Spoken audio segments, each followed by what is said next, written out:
Todo mundo me ouve bem? Eu tô meia rouca, irmãs, mas ainda tô no lucro, né? Porque essa semana eu tava sem voz. Eu falei, Senhor, faz uma cura aí. Eu preciso trazer uma mensagem para as irmãs.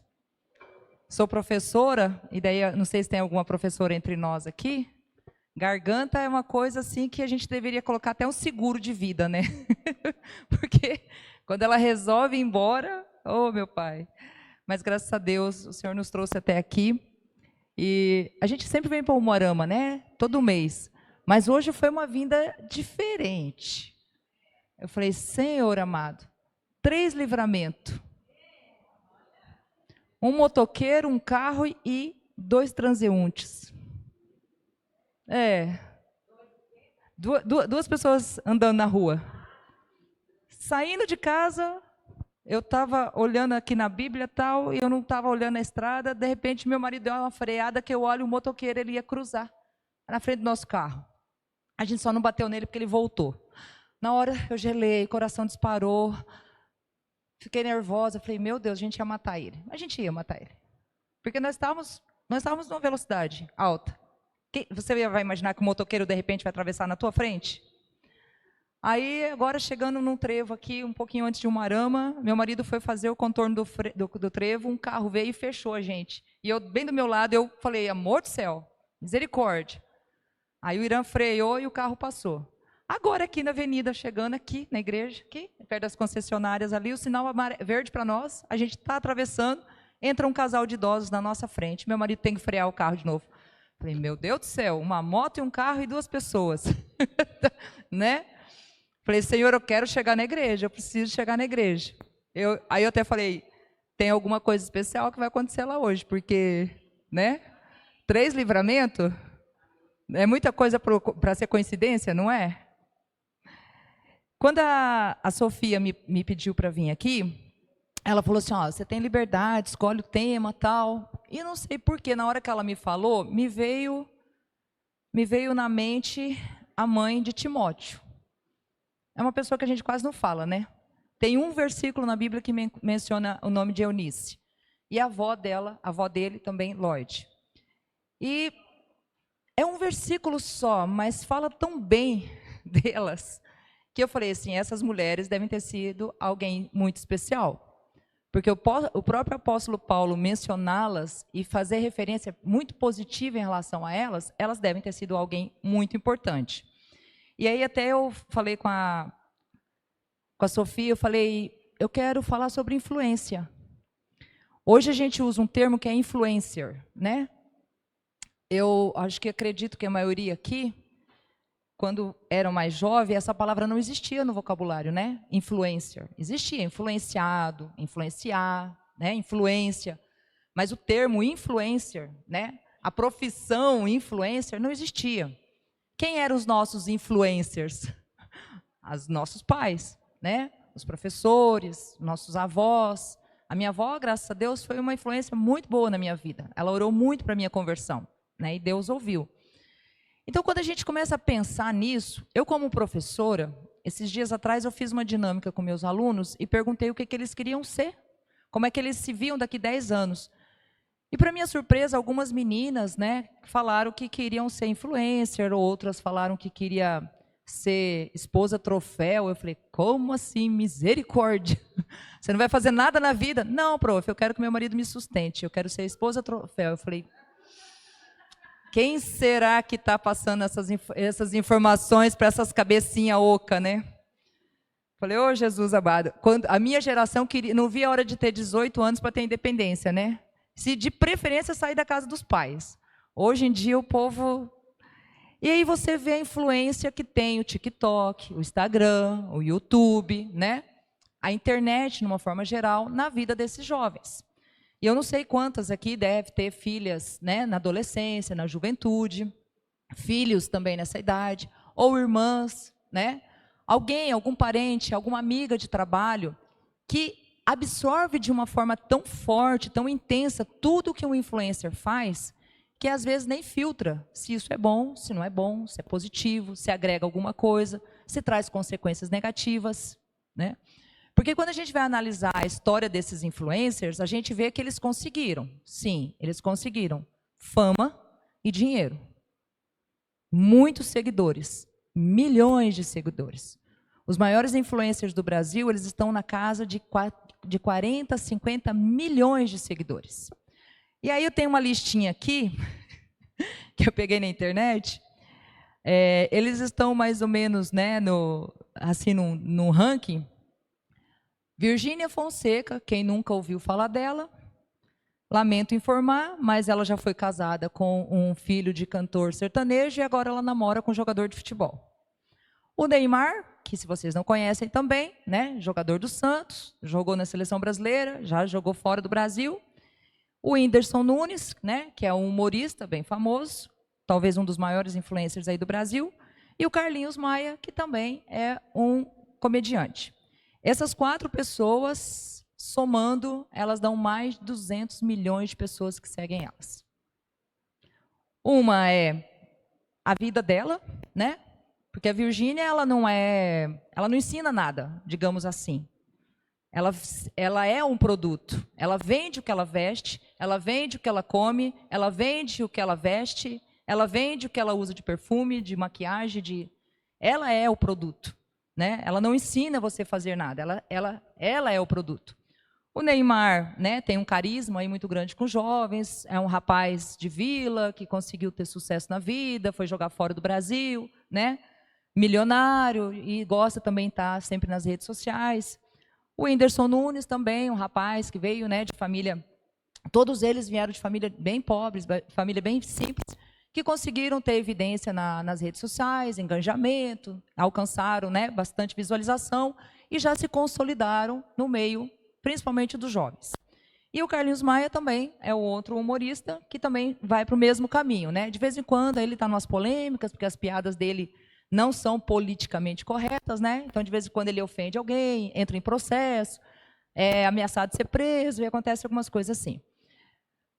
Na lista dos evangélicos, né, nós temos aí alguns pastores, pastoras, músicos, né? Tem o pastor David Leonardo, tem o pastor Hernandes Dias Lopes, tem o pastor Cláudio Duarte, né, tem a cantora Ana Paula Valadão, são pessoas que lideram também o ranking no meio gospel. Dessas pessoas que eu citei, muitos jovens se inspiram a ser como eles. Desses que não são cristãos, nenhum deles não sequer terminaram malemar ou ensino médio. Nenhum deles fez faculdade. Uma das maiores influencers no Brasil é a Anitta, que terminou o ensino médio e fez um curso técnico em administração. Ela é uma das maiores influencers no Brasil, né? Funkeira, enfim, muitas meninas seguem o exemplo dela. Dessas pessoas que eu citei, eles têm uma influência tão grande, um engajamento tão grande, que as pessoas querem ser como eles, querem fazer o que eles fazem, né? E muitos jovens hoje, quando você pergunta assim, que profissão que você quer ter? Ah, prof, eu quero ser TikToker. Ah, eu quero ser YouTuber, né? Mas você não vai fazer nenhuma faculdade? Para quê, professora? Eu vou ficar, né, 4, 5 anos fazendo uma faculdade? Se com tantos vídeos que eu fizer, eu já ganho dinheiro muito mais do que alguém faz? E aí a gente fica sem argumentação. Porque o que eles falam realmente é fato. Em termos de dinheiro, essas pessoas vão ganhar muito. Mas em termos de propósito, em termos de legado, em termos de deixar algo de útil mesmo para as pessoas, muitos desses influencers, eles não acrescentam em nada.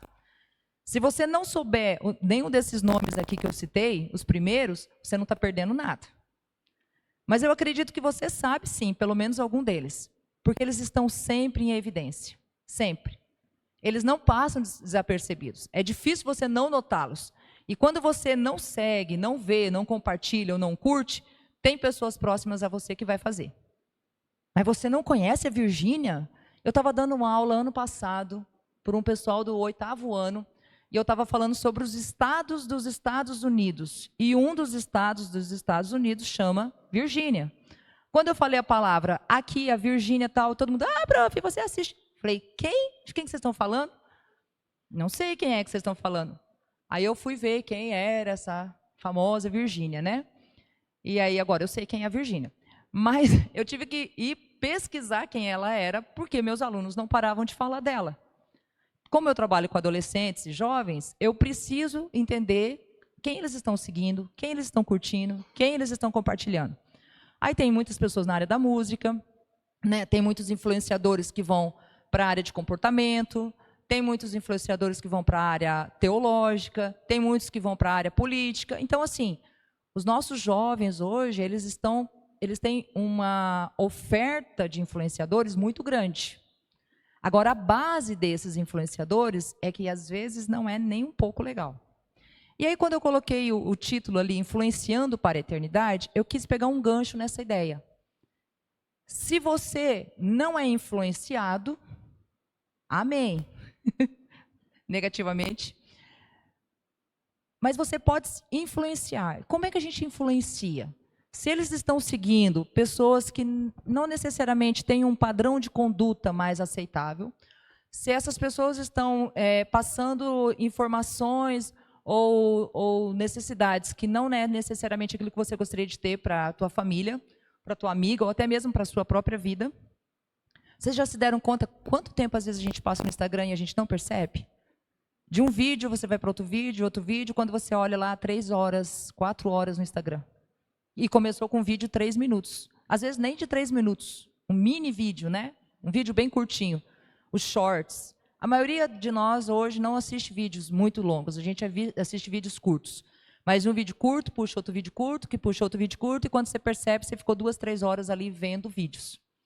Alguns são interessantes, são informativos, outros servem até para a gente descontrair, para rir um pouco, outros fazem a gente chorar. Então, você que é psicóloga, imagina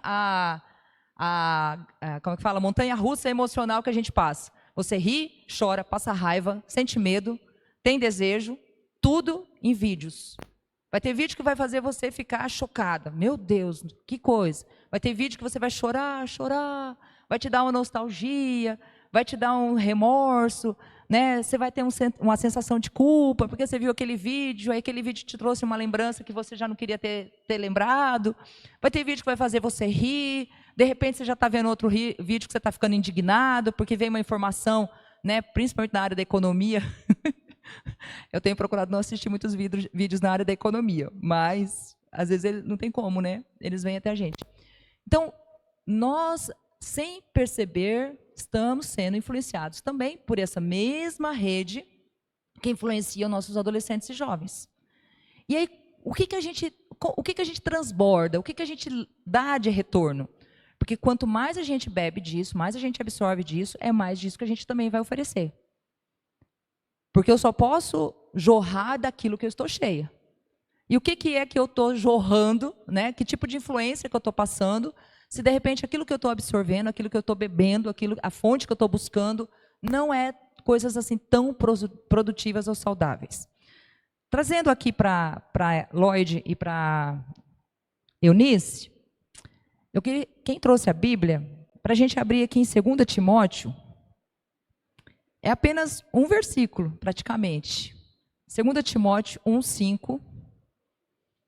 O apóstolo Paulo, nas cartas dele, ele sempre fazia uma saudação, né? Uma saudação para as pessoas daquela igreja, daquela cidade, para as pessoas que acompanhavam ele na obra. Então, ele sempre tinha esse costume de começar uma carta dizendo: saúdo-vos, né? Meus amigos, meus irmãos, eu tenho ouvido falar sobre vocês, eu tenho saudade de vocês, eu não vejo a hora de poder encontrá-los. Então, ele sempre estava fazendo uma saudação. E nesse versículo aqui, ele vai falar assim, ó. Eu vou ler o 4 também. 2 Timóteo 1, 4 e 5. Lembrando das tuas lágrimas, estou ansioso por ver-te, para que eu transborde de alegria, pela recordação que guardo de sua fé sem fingimento, a mesma que, primeiramente, habitou em tua avó, Lloyd, e em tua mãe, Eunice, e estou certo que de também em ti. O apóstolo Paulo fala para Timóteo. Timóteo, ele vai ser depois o pastor. E ele é muito jovem. E uma das maiores dificuldades que Timóteo está passando é justamente as pessoas não respeitá-lo pela idade que ele tem. É como se as pessoas falassem: você não tem autoridade para me pastorear, você não tem autoridade para ser meu líder. É como às vezes a gente fala, né? Você nem saiu das fraldas ainda e está querendo me ensinar alguma coisa. Mas Timóteo, segundo a Bíblia, ele era um jovem muito temente a Deus, muito fiel a Deus, que dava bom testemunho. Um jovem que a nós aqui gostaríamos de ter como um genro. Era um jovem muito dedicado, muito aplicado. E o apóstolo Paulo fala muito bem de Timóteo. O apóstolo Paulo, com toda a experiência que ele tem, com todas as situações que ele passou, ele confia a Timóteo um ministério. E ele exalta, o valor de Timóteo pelo que ele recebeu da sua mãe e da sua avó. Eu tenho certeza que a sua fé não é fingida, assim como também a da sua mãe e da sua avó não era. Apenas uma menção de Lloyd e Eunice na Bíblia, só esse versículo que eu li para vocês. Elas eram a avó e a mãe do jovem protegido de Paulo, Timóteo. Na segunda carta de Paulo a Timóteo, ele menciona a fidelidade dessas mulheres em criar Timóteo com uma fé tão devota e tão fervorosa. Ele escreve: lembro-me da sua fé sincera, que viveu pela primeira vez em sua avó e em sua mãe Eunice, e estou persuadido agora que vive em você também. Eunice, ela era uma cristã, ela era judia. Só que ela tinha se casado com um homem grego, o marido dela era grego. E só para vocês lembrarem aqui um pouquinho, contextualizar, a cultura e a religião, tanto da Grécia como de Israel, eram totalmente opostas, totalmente diferentes. Então, para quem aqui talvez é casado com um esposo que não é cristão, ou convive, às vezes, na mesma casa, no mesmo trabalho, com alguém que não professa a sua fé, você sabe das dificuldades que você enfrenta.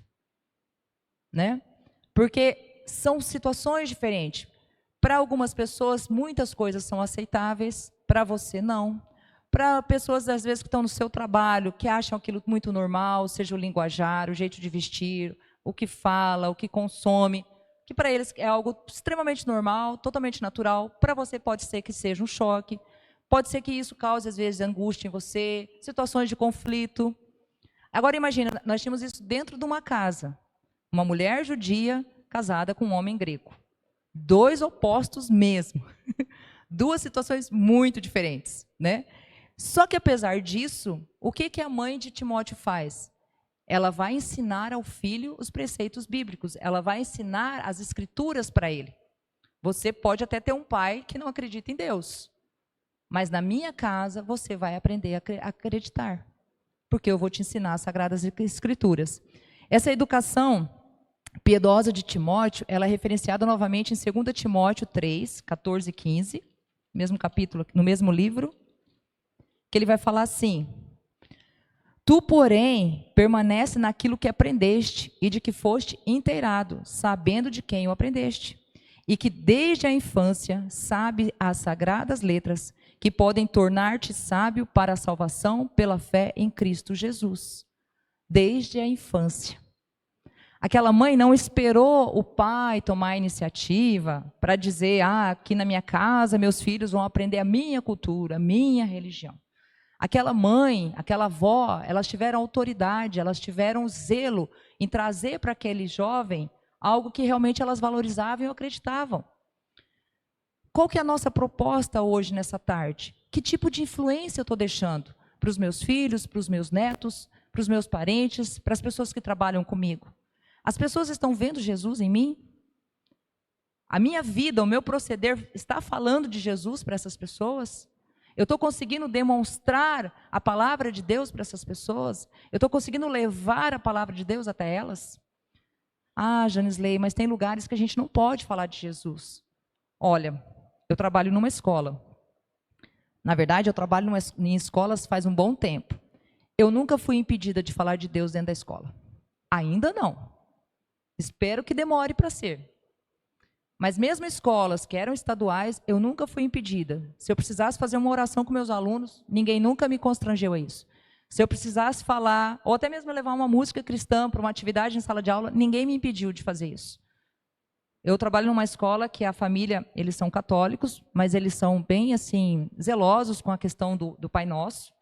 Então, todos os dias, antes de começar a aula, eles reúnem todas as crianças em fila, turma por turma. Aí uma professora ou um professor, cada dia, vai ler um versículo, uma passagem bíblica, e depois disso faz uma oração. Todos os dias, de manhã e de tarde. E eu percebo como Deus tem usado esses pequenos minutos, de oração e de falar a palavra de Deus para aquelas vidas.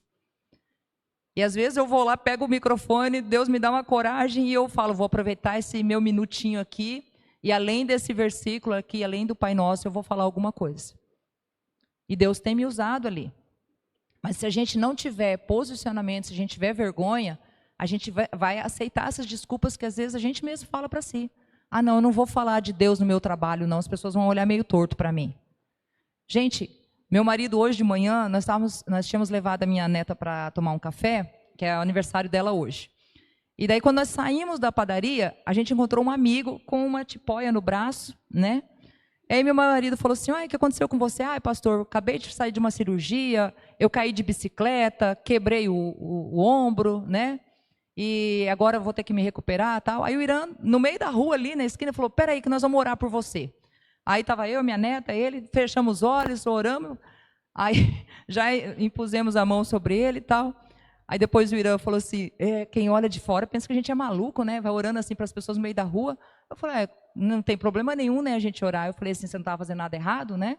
Oramos quando a gente vai tomar café na padaria, a gente ora quando vai almoçar num restaurante.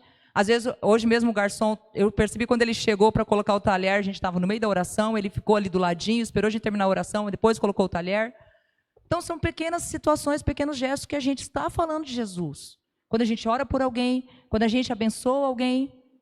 Você já percebeu o bem que faz quando você fala assim, olha, para alguém de um caixa, enfim, alguma coisa, alguém de um comércio, quando você fala assim, obrigada, e que Deus te abençoe, que você tenha um dia abençoado hoje. Nunca alguém falou assim para mim, eu não quero isso. Todo mundo fala assim, amém, obrigada, para você também. Ou seja, recebeu aquela bênção que você deu. São coisas simples. Não precisa de muita coisa para a gente falar de Deus. São coisas muito simples do dia a dia. Timóteo, ele honra o impacto nessa preparação, né, desse jovem. Ele, mais tarde, ele vai se juntar a Paulo em suas viagens, e no livro de Romanos fala isso também. E ela acaba se tornando o pastor da igreja em Éfeso. Isso está em 1 Timóteo 1,3. Lloyd e Eunice devem encorajar todas as mães, todas as mulheres, todas as avós cristãs, lembrando-as de que sua influência piedosa tem um impacto eterno na vida e no futuro dos nossos filhos, dos nossos netos, dos nossos amigos, das nossas irmãs, da nossa família. Seu filho está sendo influenciado por alguém que tem um monte de engajamento nas redes sociais? Você já parou para pensar que, de repente, essa influência vai levar ele para outro caminho e não para o céu? Você já se deu conta disso? Os nossos jovens estão mudando de comportamento de forma radical. Aquela criança doce, meiga e obediente que você tinha em casa, de repente, ela se torna rebelde, ela não escuta mais o que você fala, ela não presta mais atenção em o que você diz e ela rejeita vir dentro da igreja. Você já parou para pensar por que será que ela chegou nesse ponto? Irmãos, às vezes o diabo está doutrinando os nossos filhos, nossos netos, nossos amigos, nossos parentes dentro da nossa casa, através da internet. A internet é ruim? Não tem nada bom lá? Tem influenciador que eu não deveria seguir? Pede a Deus sabedoria. Eu sigo muitas páginas de decoração. Eu gosto. E aí, dependendo do que eu estou visualizando durante a semana, aparece lá no meu site pesquisa, né? Então, dependendo da semana é vasos, dependendo da semana é marcenaria, dependendo da semana é balão, né? Varia um pouquinho. E, para ser sincera, eu sigo o pastor Hernandes Gia Lopes e o pastor Diego Menin. São dois pastores que eu gosto muito das mensagens deles, me traz bastante alento ao coração. Deus já usou muito a vida deles para me abençoar. Sabe aquela mensagem assim que você só falou para Deus, aquela questão, e você abre o Instagram e vem aquela mensagem e você fala, tá bom, Senhor, já entendi o recado, já recebi o recado. Então, eu tenho poucas pessoas assim que eu sigo no Instagram, para ser bem sincera. Eu tento ser o mais criteriosa possível. Tem gente que eu sigo, às vezes, de dica de beleza, mas muito pouco, eu quase nem assisto. Às vezes eu até penso que a pessoa não está divulgando mais, porque não, nem aparece mais para mim, né? De decoração de casa, mais é relacionado aos meus hobbies, né? Mas, assim, você sabe que o algoritmo, ele te persegue, né? Uma vez que você clicou para saber a notícia de alguém, para pesquisar sobre alguém, vai aparecer muita coisa sobre aquela pessoa para você. E, de repente, nem é uma pessoa que você segue, você teve uma curiosidade, foi lá ver como que é a página e tal, e vai ficar aparecendo, aparecendo, aparecendo aquilo, e às vezes você é até forçado a acabar assistindo aquelas coisas, porque não para de aparecer aquilo para você. Então, que Deus nos dê muita sabedoria para isso, né? Porque para a gente poder influenciar, a gente precisa selecionar aquilo que a gente está ouvindo. No livro de Atos, aprendemos também que Eunice veio de uma família simples, né? Uma família judaica, era casada com esse homem grego, e a gente não tem muita história na Escritura que fala sobre ela, mas a vida de Timóteo nos dá uma base para entender como que esse jovem foi influenciado pela mãe, né? Podemos imaginar que elas navegaram em desafios enquanto elas tentavam criar o filho delas dentro da palavra de Deus, mesmo vivendo numa cultura difícil, né? Mesmo aos dilemas que elas passavam, mesmo aos compromissos que elas tinham, mesmo nós temos que lembrar que nesse período aqui, há mais de uns 2000 anos atrás, a mulher não tinha muita voz na sociedade, a mulher não tinha muita opção, a mulher não tinha muita liberdade. Agora você imagina uma mulher judia casada com um homem grego. Quantas coisas ou quantos lugares, de repente, que ela teve que ir ou fazer, mesmo que ela não gostasse, porque o marido a obrigava a ir.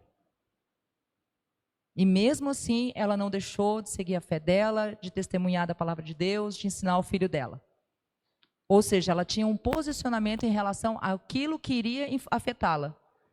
Eu conheço muitas mulheres que eram excelentes cristãs, mas que ao se casarem, deixaram a vida com Deus meio de lado. Eu não vou ensinar vocês a serem desobedientes aos seus maridos, longe de mim. A Janisley veio aqui e ensinou, sejam rebeldes. Não, gente, longe de mim, eu não estou aqui para isso. Eu acredito na submissão. Aquele versículo é bem tranquilo para mim. Não sigo ele com rebeldia, não. Mas a gente tem que lembrar sempre que existe uma hierarquia. E nessa hierarquia, Deus está no lugar mais alto. Se tem coisas que vai desagradar a Deus, se tem coisas que vai entrar em choque com a palavra de Deus, às vezes eu vou precisar desobedecer algumas coisas. Não, nesse lugar eu não vou. Essa coisa eu não vou assistir. Isso eu não vou fazer. Por quê? Porque você é rebelde ao seu esposo? Não, porque eu sou obediente a Deus. E Deus vai te honrar. Pode ser que você vai ter conflitos. Pode ser que vai ser difícil. Pode ser que a tua casa vire até um inferno. Porque você está se negando a fazer ou ir, ou consumir coisas que Deus não se agrada. Mas ou você influencia ou você é influenciada. Como diz o povo, a faca e o queijo estão na nossa mão. É a gente que decide. Uma coisa que a gente pode aprender também com elas, ensinar uma fé verdadeira. Isso é uma influência que a gente vai levar as pessoas que estão ao nosso redor, sejam nossos filhos, sejam nossos netos, sejam nossos amigos, levá-los para a eternidade. Ensine uma fé verdadeira. Na abertura dessa palavra, o apóstolo Paulo diz a Timóteo que a fé sincera de Timóteo é um resto da fé das duas mulheres mais importantes na vida dele, que é a avó e a mãe. A fé que tem em você é porque você recebeu de alguém. Seria tão gostoso, né, a gente ouvir isso. Olha, você é igualzinho o teu pai, igualzinho a tua mãe. Eles eram cristãos, eles eram piedosos, eles buscavam a Deus e você está seguindo o caminho deles. Como é bom quando a gente escuta alguém falando assim. Mas como é triste quando a gente fala assim, nossa, ele foi criado na igreja, os pais deles foram crentes a vida toda e infelizmente chegou na época da juventude, ele não quis mais saber nada com Deus. Né? Essa fé que Paulo fala, né, que existiu na vida de Lloyd e de Eunice, essa fé que ele elogia, no grego, a palavra sincero significa não disfarçado. E aqui, eu chamo a atenção de vocês, você só pode influenciar numa fé sincera se realmente essa sua fé for muito sincera. A gente pode se enganar, mas dificilmente a gente vai enganar os outros. As pessoas vão perceber quando a gente não tem tanta fé assim. Ou quanto a nossa vida com Deus não é tanto assim com Deus. E os jovens, principalmente as crianças, eles percebem rapidinho. Quando a gente diz ser uma coisa, mas vive outra. Quando a gente fala para não fazer uma coisa e a gente faz outra. E o apóstolo Paulo, ele fala, a sua fé é sincera. Em algumas traduções vai falar assim, sem fingimento. Uma fé íntegra, uma fé verdadeira. Esta é a fé que não está escondida, é a fé que não se esconde. Neste momento, o apóstolo Paulo lembra a Timóteo que as raízes da fé de Timóteo vêm dessas duas mulheres importantes, que enfrentaram seus próprios desafios e cicatrizes, como todas nós fazemos. Em Filipenses 1, 27 e 28 diz assim, vivei acima de tudo por modo digno do evangelho de Cristo, para que, ou eu indo ver-vos, ou estando ausente, ouça no tocante a vós, que estáis firmes em um só espírito, como uma só alma, lutando juntos pela fé evangélica, e que em nada estáis intimidados pelos adversários. Vivei acima de tudo por modo digno do evangelho. O que seria viver isso, de modo digno do evangelho? Não envergonhe o nome de Cristo. Se você diz que é cristão, não envergonhe o nome de Cristo. Por que significa ser cristão? Alguém sabe? O significado da palavra? Cristão. É um pequeno Cristo. Aonde você vai e você diz, eu sou cristão, é a mesma coisa que você dizer assim, eu sou um pedaço de Cristo. Eu sou uma parte dele. E como é que a gente representa essa parte de Cristo? Esse pedaço de Cristo. Esse Cristo pequeno. Como é que a gente fala? Como é que a gente expõe esse Cristo? Quando as pessoas olham para nós, elas perguntam assim, você é diferente. O que tem em você que é diferente? Aí você vai falar assim, não, é porque eu li muito, é porque eu estudei, né? Porque eu não. Tem uma frase que eu acho que é do Spurgeon, que ele fala assim, não há nada de bom em mim. E tudo que há de bom em mim é Cristo. Não há nada de bom em mim. A minha bondade não é minha, a minha mansidão não é minha, meu domínio próprio não é meu. Esses são tudo o quê? Frutos do Espírito Santo. Eu não sou. Deus é. Não é? A diferença que faz é quando eu aceito que Ele seja. Mas a gente não é, a gente é pecador, a gente é falho. Às vezes a gente vai mais causar vergonha no Evangelho do que dar orgulho a Ele. Às vezes a gente vai mais afastar as pessoas de Cristo do que aproximar de Cristo. Por quê? Porque nós somos falhos. Nós não somos perfeitas. Vai ter dia que a gente vai ser grosseira, tem dia que a gente vai ser estúpida, tem dia que a gente não vai ter paciência, vai ter dia que a gente vai ser rancorosa, vai ter dia que a gente vai ficar só falando mal da vida dos outros. Então, que tipo de influência que eu estou deixando? Que tipo de influência que as pessoas, quando eu saio do ambiente, elas falam o quê? Nossa, a dona fulana é uma bênção, né? Quando ela vem para cá, a gente sente uma paz. Nossa, quando ela está aqui, o ambiente muda. Nossa, como é bom quando ela está aqui com a gente. Ou quando você sai e a pessoa fala assim, nossa vida, você não sentiu o ambiente pesado, carregado? Quando essa pessoa está aqui, o ambiente fica, né, tétrico. O que ela começa a falar deixa a gente desanimado. Porque o desanimado, ele tem mais poder do que o animador, né? Você pode estar numa reunião, todo mundo animado, todo mundo cheio de plano, de projeto. Pronto, chegou uma pessoa e fala assim, não, nada disso vai dar certo. Se você não tiver firmeza, todo aquele ânimo vai embora. Então, quando você não está nos lugares, as pessoas estão falando o que de você? A sua fé é verdadeira, a sua fé é íntegra. Note também que no mundo romano, os pais eles tinham autoridade absoluta sobre a família. E como o pai de Timóteo não era cristão, sua situação natal era provavelmente menos do que ideal. E, no entanto, Deus usou essas mulheres piedosas neste ambiente menos do que o ideal. Não espere estar num ambiente ideal para você influenciar. Às vezes, Deus vai te colocar nos ambientes mais difíceis. Às vezes, Deus vai te colocar naquele ambiente que você não quer ficar. Irmãs, eu vou ser bem sincera com vocês. Todas as semanas que eu vou dar aula, eu já falei com a Leia, ela sabe disso. Todas as semanas que eu vou dar aula, eu falo, Senhor, eu acho que essa vai ser a última. Deus, não estou aguentando mais. Eu acho que eu vou embora. Não vou mais. Aí eu chego decidida a falar com a diretora. Ó, eu vou ficar até você achar uma substituta. Aí vem um aluno, me abraça. Prof, que saudade que eu estava de você. Que bom que nós vamos ter aula contigo. Eu falo, poxa, covardia, né? Já acabou com a minha convicção. Eu estava decidida a não vir mais, né? Ou chega lá um cartãozinho, aí um outro descendo a rampa comigo, falou, prof, você gosta de chocolate? Eu falei, bastante. Você tem alguma coisa contra Cacau Show? Eu falei, não. Por quê? Você quer me dar alguma coisa? Eu falei, não sendo chocolate branco, que me dá dor de cabeça, né? Pode ser, prof? Eu falei, pode. Cheguei na outra turma, prof, que dia que você é teu aniversário? Eu falei, é julho, nunca ganho festa na escola. Não, mas você vai vir na semana antes das férias, né? Eu falei, vou, assim eu espero. Então eu vou te dar um presente. Eu falei, poxa, Senhor, eu estou decidida a não ir mais. Por quê? Né? Por que o senhor quer que eu continue indo lá? Ontem eu fui numa consulta no otorrino. Nunca tinha ido na vida, né? Coloca a coisa aqui, coloca a coisa aqui, coloca a coisa aqui. Fisicamente falando, não havia nada de errado comigo, mas eu estava com um zumbido como se tivesse um grilo morando no meu cérebro, a garganta fechada, o nariz trancado e uma dor na nuca como se alguém estivesse quebrando meu pescoço. Cheguei lá, o que a médica me deu? Um relaxante muscular. Aí eu falei, vou tomar esse negócio aqui à noite para dormir, vou ver que efeito dá. Misteriosamente o zumbido sumiu.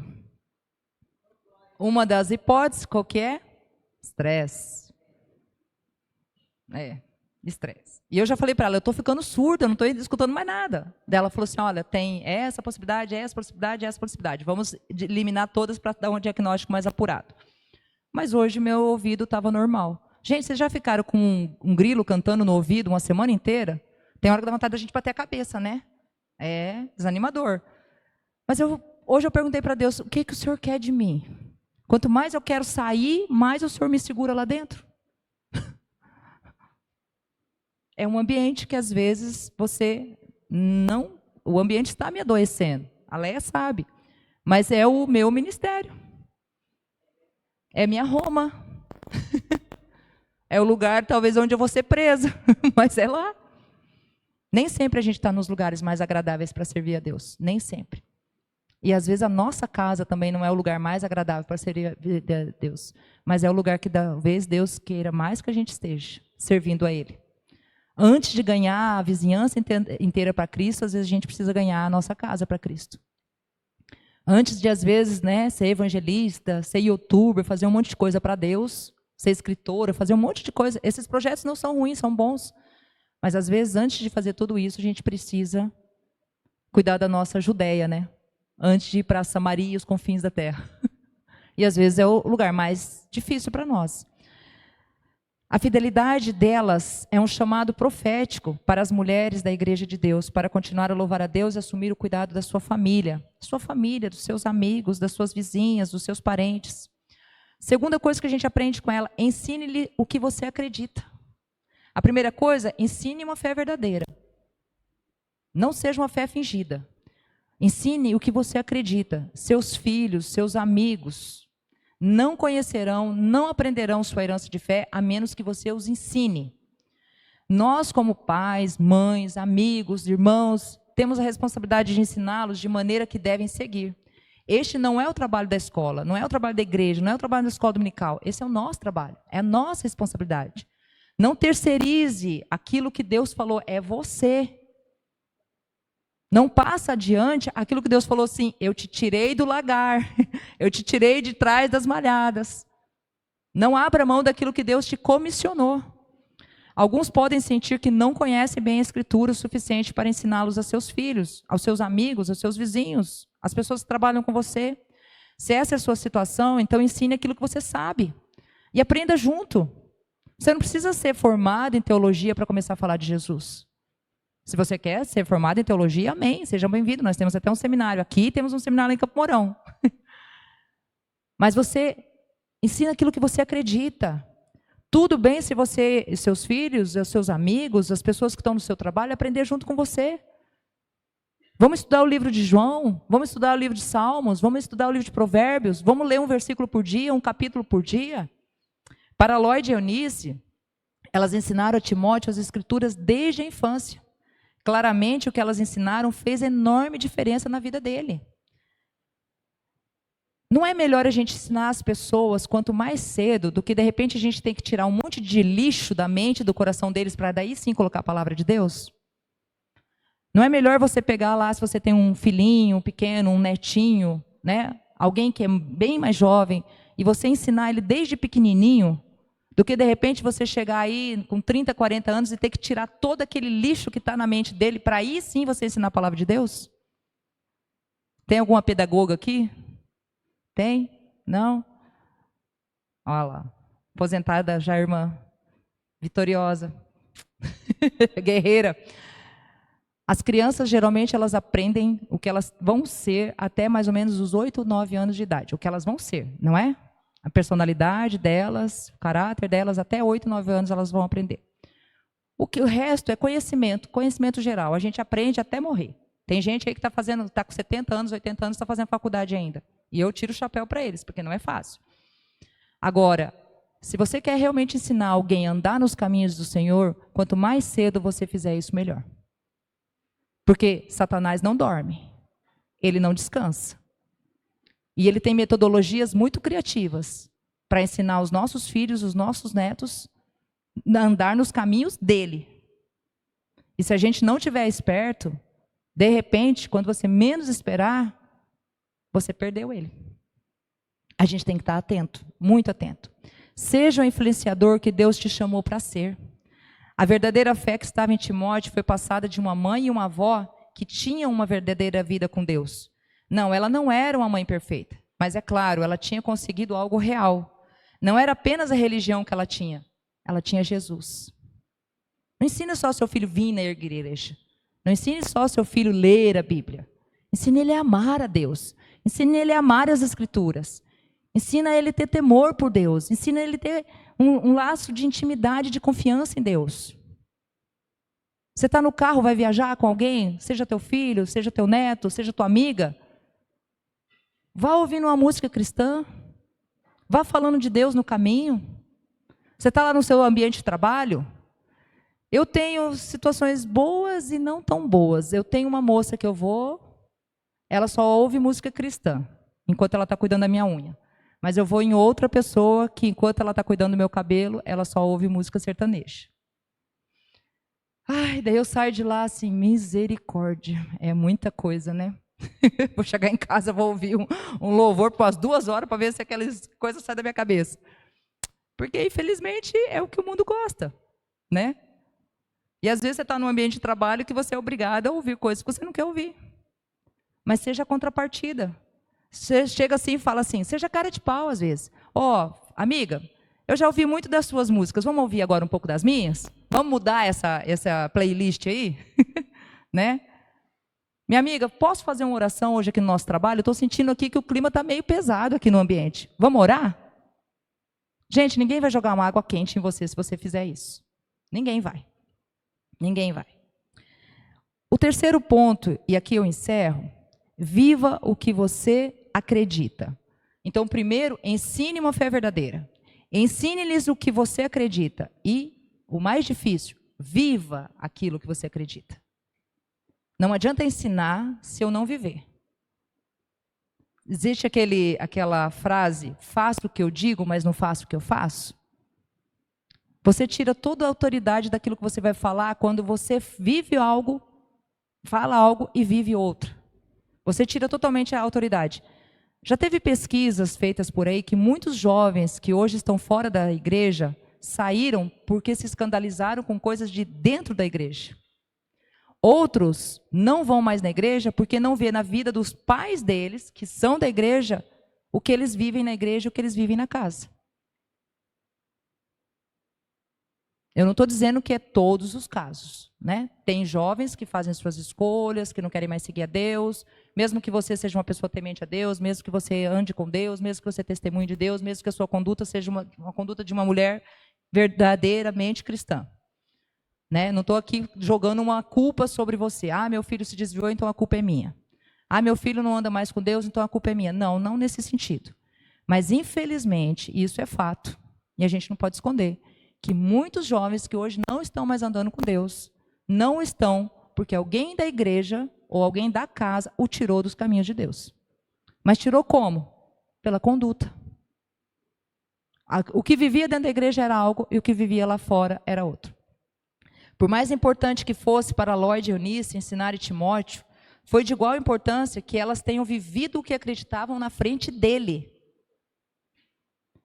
Eu sempre ensinei os meus filhos que eu não trabalho para Jesus. Eu não sou funcionária de Jesus. Eu não vou na igreja porque pagam o meu salário. Eu vou na igreja porque eu amo o Senhor, eu amo servi-lo e todas as coisas que eu tenho Ele me dá. Eu não sou empregada de Jesus. Empregada no sentido assim, porque tem gente que fala assim, ah, você é pastor, então você tem obrigação, né? Não, a gente não é obrigado. A gente faz porque a gente ama, a gente faz porque a gente entende, a gente faz porque tem um chamado. Mas tem muito filho de pastor hoje que não quer saber da igreja. Porque o pai priorizou tanto o trabalho da igreja que esqueceu de cuidar da família também. E, infelizmente, eu conheço muitas pessoas que vivem essa situação. Que o filho não quer saber mais de igreja. Se você falar de igreja para ele, ele fala, Deus me livre. Meu pai é pastor, não quero nem saber de igreja. Minha mãe é líder das mulheres. Minha mãe é líder do coral. Minha mãe é, né, líder do círculo de oração. Não quero saber de igreja. Porque, de repente, talvez a gente não soube conciliar, né, o que a gente vivia, o que a gente fazia, o que a gente ensinava. Provérbios 18, 21 diz assim, a língua tem o poder sobre a vida e sobre a morte. Os que a usam habilmente serão recompensados. Não crie as pessoas com medo de Deus. Não apresente para elas um Jesus carrancudo, um Deus que vai jogar um raio na sua cabeça se você fizer alguma coisa errada. Não viva como se Deus fosse algo pesado de andar, de carregar. A Bíblia fala para a gente carregar a cruz, né? Mas não é para a gente ser a cruz. Porque tem muita gente que está sendo a cruz. Está sendo a cruz do outro. A Bíblia fala para a gente abrir mão de certas coisas, para a gente deixar de fazer certas coisas. Mas não é para a gente ser peso para o outro. Então, que as pessoas vejam na gente alegria. Ah, não, eu tenho que ir lá na igreja hoje, à tarde, tem uma reunião de mulheres. Ah, eu não queria ir, não. Eu queria ficar em casa, assistindo TV, né? Mas eu tenho que ir.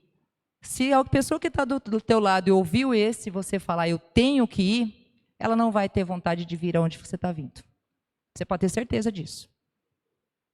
Se você falar para alguém, seja no seu trabalho, na sua casa, na sua vizinhança, que você tem que ir, como algo obrigatório, cansativo e maçante, você pode ter certeza que essa pessoa já fechou o coração dela para ouvir falar de Jesus. Então, que tipo de Jesus que a gente fala? Que tipo de Jesus que a gente mostra? Nós não podemos esperar que as pessoas que estão ao nosso redor, seja nossa família, seja nossos amigos, imitem uma fé que eles não veem vivida em nossas vidas. A gente tem que ter muito cuidado com, às vezes, nossos desânimos. Eu passei o ano passado, a Leia sabe um pouquinho aqui, talvez um dos anos mais difíceis da minha vida, pessoalmente falando. Foi um ano assim que eu tinha até medo de abrir o WhatsApp, porque era tanta notícia ruim, tanta coisa difícil, que, sabe, chega uma hora que eu falo assim, eu acho que para não ouvir problema, eu vou jogar esse telefone fora. Todos os problemas que eu tinha que passar, eu passei o ano passado. Morte, enfermidade, cirurgia, né? Uma netinha minha fez 1 ano ontem, e eu tenho a minha neta mais velha fazendo 10 anos hoje. A minha netinha que nasceu, né, 1 ano atrás, a minha nora quase perdeu ela. Ela teve que ficar internada, ela começou a perder líquido na barriga, ela ficou uns 10 dias no hospital. Quando a bebê nasceu, teve que ir para a incubadora, nasceu antes da hora. Quando parecia que ela estava tudo bem, ela foi internada com pneumonia, né? O meu filho fez uma cirurgia de risco também, ele entrou no hospital às 6 horas da manhã e eu só fui ter notícia dele às 6 horas da tarde. Aí eu estava passando por problema no trabalho, eu estava passando por problema na família, eu estava passando por problema de saúde. Parece que a gripe estava chegando lá no Rio Grande do Sul, eu já estava dando espirro. Então, assim, eu tive que pegar licença, né, do trabalho, porque eu não tinha condições de dar aula. Então, foi um ano, assim, triste. E eu ouvi do meu filho caçula, ele chegou na porta de onde eu estava deitada, assim, no sofá, porque acabou sendo o meu lugar preferido. Mãe, essa não é você. Você não é assim. Eu falei, eu sei, filho, eu sei que essa não sou eu, mas essa também não vai ficar aqui muito tempo, não. Só dá um tempinho, daqui a pouco ela vai embora. Essa não sou eu mesmo.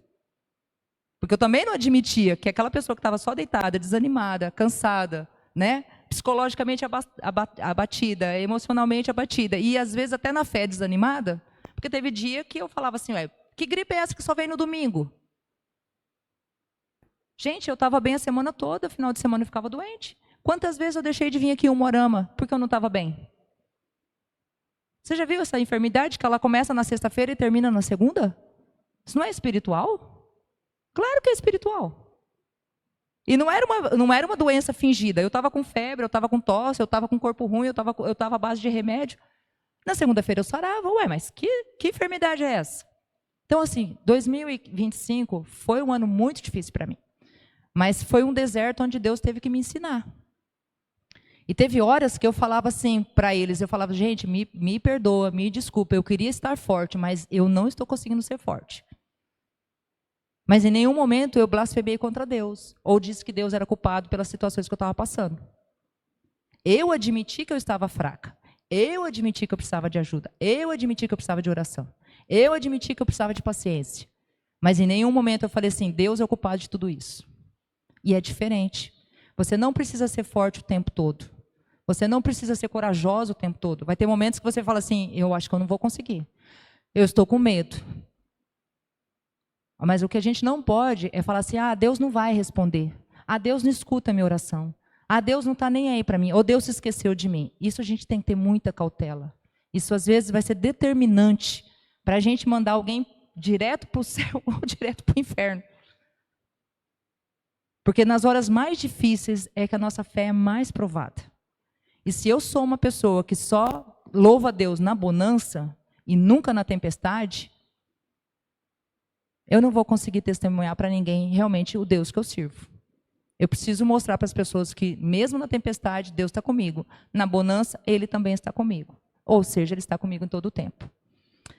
Eu acho que a coisa mais importante quando se trata de um legado de fé é primeiro garantir que sua fé seja genuína e segura.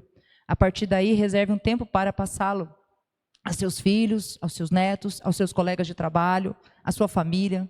E eu sei que às vezes os nossos filhos, os nossos netos, as pessoas que trabalham com a gente, parece que não estão ouvindo o que a gente está falando.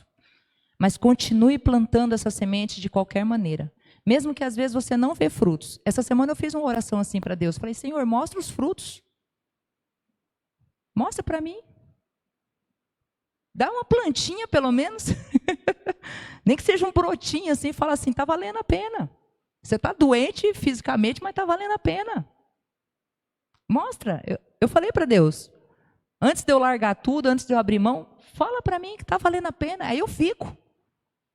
Se o que eu estou falando dentro da sala de aula, se o que eu estou mostrando na minha conduta, se quando eu abraço um deles ou olho no olho deles, se isso está fazendo diferença na vida deles, mostra para mim. Que eu aguento, nem que eu passe a semana toda tomando remédio para dor nos ombros, mas eu vou. À medida que você planta sementes e vive a vida na frente deles, eles podem nem sempre gostar, mas você deve saber que eles estão prestando atenção. Além disso, você deve orar com frequência pelos seus filhos, pelos seus netos, pela sua família, pelos seus amigos no trabalho. Fazer um trabalho tão bom com os nossos filhos quanto Lloyd e Eunice fizeram com Timóteo. Que essa seja a nossa oração. Deus, que a minha vida influencie tanto aqueles que estão na minha direção, ao meu redor, que convivem comigo, que essas pessoas possam ser homens e mulheres de Deus influenciados pelo que eu plantei na vida deles. Eles estão todos os dias buscando nas redes sociais influencers que só estão jogando lixo na mente deles, que estão tirando eles da presença de Jesus, que estão tirando eles do propósito de Jesus. Faça essa oração hoje, Senhor, que eu seja influência. O Espírito Santo é a influência mais importante em nossas vidas. Debaixo da direção dele, nos tornamos instrumentos de Deus para fazer a diferença na vida dos outros. Queriam que Timóteo soubesse que no ambiente de desesperança há um Deus de esperança. Elas queriam que Timóteo visse sua cicatriz enquanto oravam e louvavam a Deus, para ensinar-lhe que o mundo não consegue definir nossas lutas. Em vez disso, há um Deus que trata alguém quebrado pelo mundo, traz de volta a plenitude através do poder de cura e do amor. É importante ressaltar que essa passagem demonstra que o poder da influência, o impacto no reino de uma mãe, de uma mulher, de uma filha, que demonstra sua fé, vai nutrir a vida de alguém. De repente, até você pode ser bênção na vida de um servo de Deus, de um missionário, de um pastor, de uma missionária, sem você saber. Que a gente hoje, nessa tarde, a gente ore assim para Deus, Senhor, que eu seja uma boa influência onde eu estou plantado. Que eu seja uma influência boa, seja na igreja, seja no meu trabalho, seja na rua, seja na minha vizinhança, seja na minha família. Que eu seja uma boa influência. Que eu não me deixe influenciar pelas más influências, porque eu também tenho que orar para me proteger, meu coração, minha mente disso. Mas que aquilo que o Senhor me deu, aquilo que já está plantado em mim, que possa florescer para que eu possa ser uma boa influência. Os meus alunos do 5º ano não entendem por que eu sou tão paciente. Professora, você é muito boazinha, você tem muita paciência. Eu falei assim, eu não sou não. Eu não sou tão paciente assim, nem tão boazinha. Mas Deus me faz ser assim. Ah, prof, você tem de vez em quando vontade de jogar uns alunos pela janela? Eu falei, só tenho vontade, mas não vou fazer, pode ficar tranquilo. Porque Deus fala para mim, paciência, calma, calma, respira, né? Conta até 10, pensa, não faça nada daquilo que você pode se arrepender. Então, eu não tenho toda essa paciência, não tenho todo esse domínio próprio, não tenho toda essa bondade, né? Mas o Senhor tem sido fiel comigo, de não me fazer desistir daquilo que Ele tem como propósito para a minha vida. Cada uma de nós aqui temos um propósito. A sua vida não é uma vida ao acaso. Deus escolheu você para algum propósito. Com certeza Ele escolheu. Você não é obra do acaso e não é resultado de uma poeirinha cósmica. Deus plantou em você algo especial. Talvez você não deixou florescer ainda. Mas nessa tarde eu te desafio a você florescer. Tem uma música, a Sofia me pediu uma música e na hora só me veio essa. E eu acho que era de Deus, né? Eu não preciso ser reconhecido por ninguém.